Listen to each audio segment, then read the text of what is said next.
سید مبارک شاہ بغدادی رحمۃ اللہ علیہ کثرت کے ساتھ نفل پڑھتے تھے، اتنے کثرت کے ساتھ نفل پڑھتے تھے،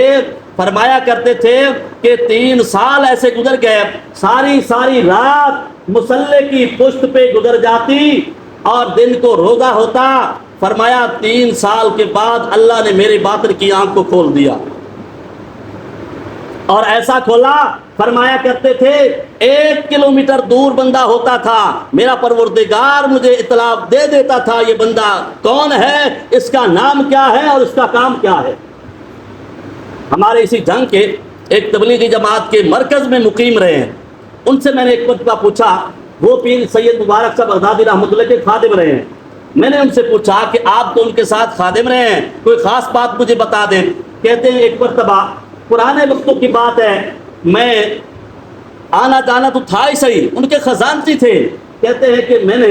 سائیکل جو نہ رکھی ایک گاڑی پہ، تو میں عبد الحکیم چلا گیا اور میں نے کچھ اولیاء کی نشانیاں دیکھی، میں نے اپنے پاس محفوظ کیا، میں نے سوچا کہ جس بندے میں یہ نشانیاں ہوں گی میں اس بندے کی بیعت کروں گا۔ فرماتے ہیں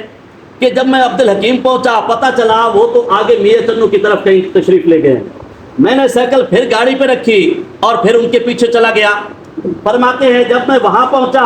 تو بیان شروع کیا تو سید مبارک شاہ بغدادی رحمۃ اللہ علیہ نے وہیں سے بیان شروع کیا جو نشانیوں کی ابتدا تھی۔ فرماتے ہیں میرے کاغذ جو جیب میں تھا،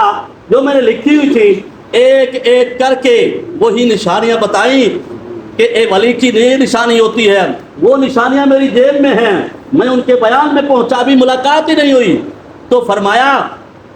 کہ انہوں نے ایک ایک کر کے جب ساری نشانیاں بتا دی، اس کے بعد میں نے ہاتھ آگے بڑھایا، میں نے کہا حضرت میں بیعت کرنا چاہتا ہوں۔ فرماتے ہیں کہ لوگ کہنے لگے یہ سپرا قوم سے تعلق رکھتے تھے، یہ پکے والا یہاں کے تھے۔ کہتے ہیں کہ لوگوں نے کہا بھائی سپرا لوگ تو ساری قوم چھوٹے بڑے ان کے مرید ہیں، آج آپ بیعت کر رہے ہیں۔ تو سید مبارک شاہ بغدادی رحمۃ اللہ علیہ ارشاد فرمانے لگے میاں یہ سمجھدار بندہ ہے، یہ ایسے نہیں، یہ کچھ دیکھ کے بیعت ہوا ہے۔ اور حدیث مبارکہ میں آتا ہے نبی کریم صلی اللہ علیہ وسلم نے ارشاد فرمایا جو بندہ اپنے علم پر عمل کرتا ہے اللہ تعالیٰ اسے وہ علم عطا فرماتا ہے جو کتابوں سے نہیں ملتا، وہ دلوا دیتا ہے۔ کون سا علم؟ وہ اللہ علم لدنی عطا فرما دیتا ہے، ایسا علم عطا فرماتا ہے جو کتابوں میں نہیں ہوتا بلکہ وہ سینے سے سینہ بہ سینہ چلتا ہے، یہ کتاب علم نہیں چلتا۔ اس لیے ایک بزرگ اللہ والے فرمایا کرتے تھے بھائی یہ کالے کالے حرفوں کا نام علم نہیں ہے، علم تو ہے ان کے اندر چھپے ہوئے نور کا نام۔